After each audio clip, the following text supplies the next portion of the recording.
What is the dumbest way you almost died? Appendix burst, thought it was just a flu with a weird stomachache. Waited 2 weeks to see a doctor.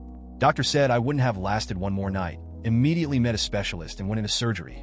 On the plus side, they found I have an unnaturally high tolerance for pain, which will probably kill me for something similarly major down the road. On a related note, morphine is weird. I hallucinated people visiting me, and the time in the hospital is mostly blank. Playing on the playground as a 20-year-old man, mind you, and climbing through various jungle gyms in unintended fashions, trying to see who could squeeze through the smallest hole. Squeezed my body through a rung on a ladder a few meters off the ground. Managed to get my entire body out, but my head stuck, entire weight of my body pulling me down, and almost broke my neck. Friends grabbed my ass and hosted me back up to avoid such a fate. Had braces while I was in school. One day we had a pizza party in one of my classes. A kid said something along the lines of, "Nobody can stuff a whole slice in their mouth." Well, I did it. He wasn't even speaking to me. I just overheard and wanted to try it. The cheese hooked onto one of the brackets, and so when I swallowed and lumped up in my throat, and I couldn't breath. Fortunately, I was able to spit it all back out. Damn, I bet everyone was just looking at you, with a full spit-up pizza on your plate like, WTF, at least you're not dead. Almost choked on a spaghetti noodle once. It didn't go all the way down my throat with one end still in my mouth, so I ended up having to pull it back out. There's very little that feels the way it feels to pull a noodle back up your throat. You even thinking about it makes me feel weird. Edit. Since I got a few people talking about how you can't die from a spaghetti noodle stuck in your throat. Maybe you can't, but I interpreted the question as an in-the-moment type. So yeah, when I had the noodle who wouldn't die peacefully fighting back in my throat, I thought I was going to die because panic. I jumped off of a dock at my dad's house on the lake. Somehow wound up underneath the dock. Came up for air, smacked my nose into the underside of the dock. Couldn't find the air, had contacts in so I couldn't open my eyes. Broken nose, concussion, 2 black eyes, and I'm damn lucky there were no rusty nails poking down from that dock. Oh man, one of my friends lost his little brother this way. The family was swimming in a lake, and after a few minutes they noticed that they hadn't seen the little brother. They found his body under the dock. Somehow he had gotten trapped there. TLDR, old guy almost kicked the bucket by disregarding gas heater etiquette carbon monoxide poisoning by a faulty gas water heater. I rose one morning in winter, windows closed, and I put on the shower to heat up a bit before using it. Sat on my couch, coffee and cigarette, and noted myself dozing of again. No smell, no nothing. Then I panicked and tried to rise, but my legs were paralyzed. So I left my apartment by crawling on my elbows. Had to be revived in hospital for 8 hours on pure O superscript 2. That was one of many close calls I've had, OP equals old guy, but it would have been by far the stupidest way to die. Pro tip, if you use gas stove / heater / etc., look at the tips of the flames once in a while. If they have other colors than straight bright blue, get it checked. Getting a pool float folded on me, and then sat on / submerged by a boy who liked me for the better part of a minute. I nearly drowned. Would be dead if not for my chivalrous best friend who leaped off the deck and proceeded to beat the crap out of said suitor. Aw, 3rd grade. Flirting skills were exceptional back then. I was at a foam party in Panama City on spring break. The dance floor was shoulder to shoulder packed. You could barely move at all. So I'm squeezed in like a sardine, and all of a sudden foam starts pouring on me. Of course, I'm right under the massive tube that drops foam onto the floor. Gasping for air, I inhaled foam, trying to breathe in. Things were getting really scary, and I started freaking out. Finally went into Hulk mode and smashed my way out from under the tube. I had to take an hour break after that to catch my breath and recollect my thoughts. Scariest moment of my life. I almost died while going down a hill on my mountain bike when I was a teen. I had my arms folded, heading down a T that becomes a cliff. I see a van coming up. Panicking, I brake so hard that I snapped my brakes and I skid towards the van. I blacked out for a sec from the pain, and next thing I know, I feel something graze over my head. I open my eyes and I see that I'm under the van. One of the wheels had ran over the top of my head, causing a huge bump. My friends pull me from under the van. Unfortunately, everything after that was pretty much a blur. I know I remember going to a friend's place whose mom was a doctor. She cleaned and bandaged me. I was 17 and had a car I shouldn't have, a Taurus SHO. This thing had a V8 turbo and would hit 160 barely even trying. There were 4 of us, me and my friend in my car, and 2 others in the other car. We were going easily 130 miles per hour on the interstate, weaving in and out of traffic after midnight. Then we hit traffic. How in the world I reacted as fast as I did, I don't know, But I got so close to my friend's car, he said later he couldn't see my headlights. I did a lot of stupid things in that car. Had a bit of a cough for a while, but didn't go to the doctor because it was close to New Year's and I didn't want to be on antibiotics while partying in Budapest. When I came back and the cough became to be so painful I couldn't bear it anymore, I went to the doc who basically told me that I had pneumonia, and if I came in a week or so later, he wasn't sure if he could even help me. Don't skip out on antibiotics, kids. That shit dumb. I have been waiting for this moment. So I live in Chicago, and every weekend in the summer the bridges, that otherwise you pay no attention to and assume are normal roads, go up to let the tall sailboats through to the lake. So anyway, I am driving down Lakeshore, and the bridges are up for a while, and am getting antsy, so I decide to get out of the car and jump on the lane divider. Little did I know there are 2 dividers and about a 2-foot gap that if you fell through your body drops onto a car driving on Lower Wacker. I almost died BC. I wanted a picture standing on the lane divider on Lakeshore Drive. I was in Sacramento waiting to cross the street, but the train was coming so I had to wait. I don't know why, but I took 2 steps back right before the train approached, and the train whooshed by right where I had been standing. My friend and I just gave each other an OMG look and never spoke of it again. One time my friends and I were driving to a water polo about 2 hours away. Halfway through we were super bored, so my 2 friends at the windows decided to stick their asses out the window and moon the cars next to us. They spent about 2 minutes blasting past cars, asses out, and finally were driving alongside a Toyota 4Runner when they pulled them in. We look over at the car they had been mooning for the majority of the time, and the dude in the passenger seat has leaned over and pointed a gun straight at us. They both had freaky-ass smiles, and we slowed the fuck down, letting them pass. And that's the story of almost getting shot for mooning people in Hayward. As a kid, I went camping with my dad and some of his friends. We all rode ATVs to the spot where we camped. All was good, and then next morning it was time to go.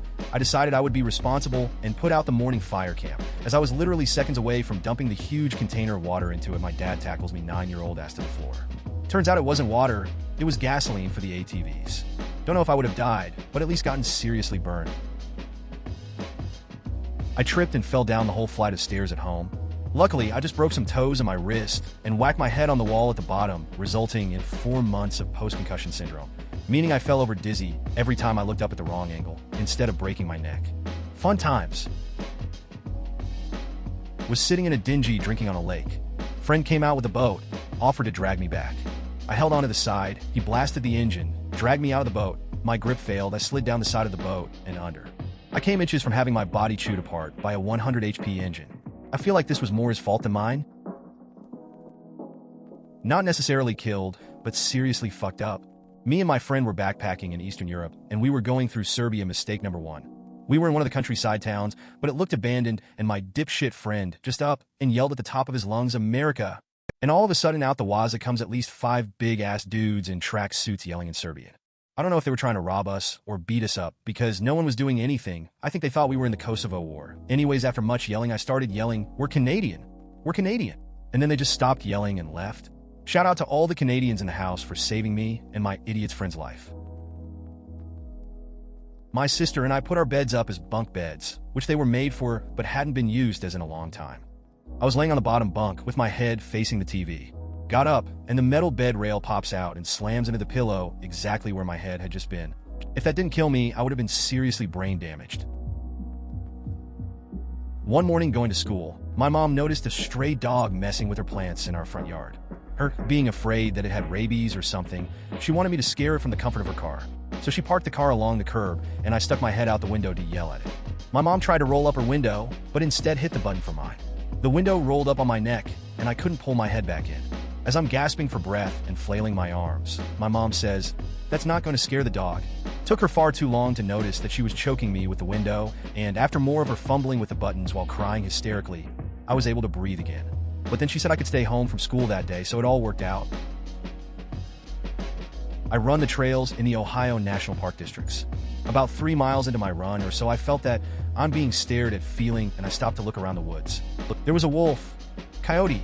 Think the coloring of a coyote with the size and face of a timber wolf. I've seen a lot of coyotes in the parks. I was really intrigued by this thing and found myself just staring at it in awe. Then 2 more came into view and joined it. And without thinking, I hauled ASS away from there.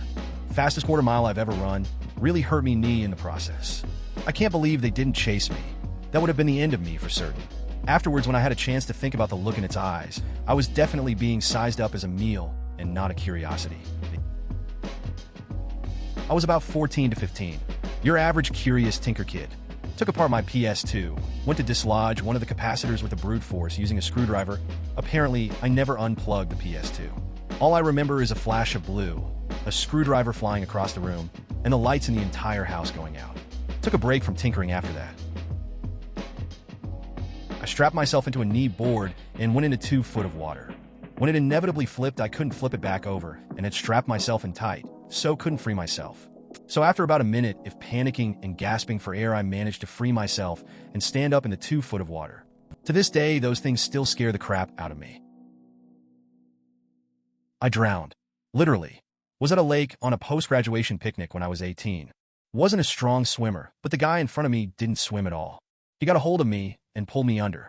I remember looking up at the surface knowing I was dying. Woke up on the shore after being resuscitated. No welcoming light or anything, just darkness, then revival. Damn, scares me after several decades. Almost got gored to death by a speeding gazelle. We went on a safari, and I get out of the Jeep, walk around the car, and my security people start screaming at me. I was like, what?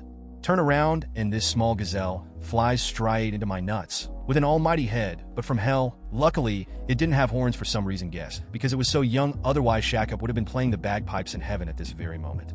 I had to fly out of the country to absolutely ensure my nuts were still there and functional. I haven't really seen any body parts swell up so bad. And that was everything below my belly button. TLDR. Got hit in the lower abdomen and nuts by a gazelle going full speed at a safari. I nearly died getting electrocuted at a church fair. This local church fair usually had 20 to 30 trailers for running various games, serving food, selling tickets, etc. This particular night, my friend and I were heading through the fair to get to a local 7-Eleven. To get over a waist-high guardrail, I planted one of my hands on the back of a trailer and the other at the top of the guardrail. Little did I know the spot on the trailer I touched was electrified. The current hit me and knocked me unconscious for a brief moment. I woke up on the ground with my friend freaking out. Luckily, aside from some soreness in my chest, I didn't seem much worse for the wear. Edit. For a little context, I was no wimp at this age. I used to make sport of holding onto electrical fences and always won these contests among my friends, often by a good 10 to 15 seconds. My brother also recently told me of an incident that I actually don't remember, where I did the same thing with some exposed wires on a light fixture in my room. The fair incident was a much more powerful shock.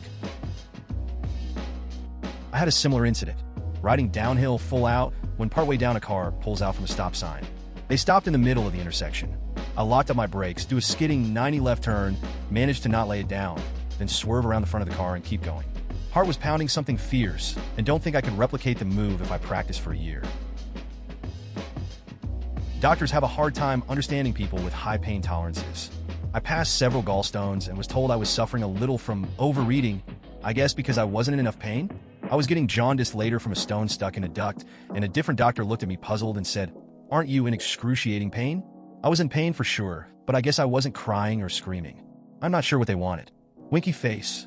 Also, when I was in labor with my daughter, the doctors did not believe me or my husband when I told them that I thought was close. They looked amused until they realized I was already dilated to 10, then they started freaking out. I was in the hospital for less than 30 minutes before I gave birth, without meds.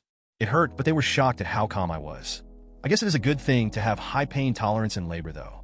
Winky face. Please consider subscribing if you enjoyed. Love.